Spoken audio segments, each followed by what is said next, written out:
ప్రతి చర్య ఖచ్చితంగా ఉంటది. ఇచ్చిపెట్టే ప్రసక్తే లేదు. రేపు మీరు చూస్తారు. రేపు ప్రతి చర్య ఎట్లుంటుంది అనేది రేపు చూస్తారు మీరు. చూద్దాం రేపు చూద్దాం. రేపు సంగతి ఏందో, లా అండ్ ఆర్డర్ ఇవాళ వీళ్ళు ఎట్లయితే మెయింటైన్ చేసారో రేపు దీని సంగతి ఏందో, రేపు దీని సంగతి ఏందో, దీని కథ ఏందో, దీని కార్ఖాన ఏందో చూస్తా. ఖచ్చితంగా తెలంగాణ భవన్ లో ఇప్పుడు వచ్చి ప్రెస్ మీట్ పెడతా. దీని సంగతి ఏందో చూస్తా. ఇచ్చిపెట్టే ప్రసక్తే లేదు. బీఆర్ఎస్ బీఆర్ఎస్ పార్టీ కార్యకర్తలు అందరినీ నేను కోరుతా ఉన్నాను. ఇవాళ నన్ను హత్య చేసే ప్రయత్నం చేసింది. మీరు కేసీఆర్ గారి అభిమానులు ఉంటే మొత్తము బీఆర్ఎస్ పార్టీ కార్యకర్తలు అందరూ కూడా రేపు 11 గంటలకి మనందరం కూడా గాంధీ ఇంటికి పోవాల్సిన అవసరం ఉన్నది.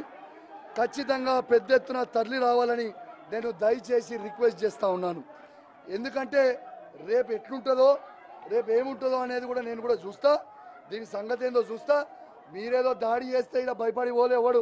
ఈయనే నిల్చుండు కౌశిక్ రెడ్డి, ఈయనే నిల్చుండు, ఈయనే కండువ కప్పి పట్టుకొని నిల్చొని ఉన్నాడు.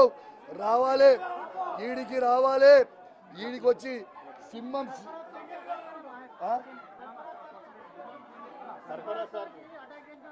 कुछ मारा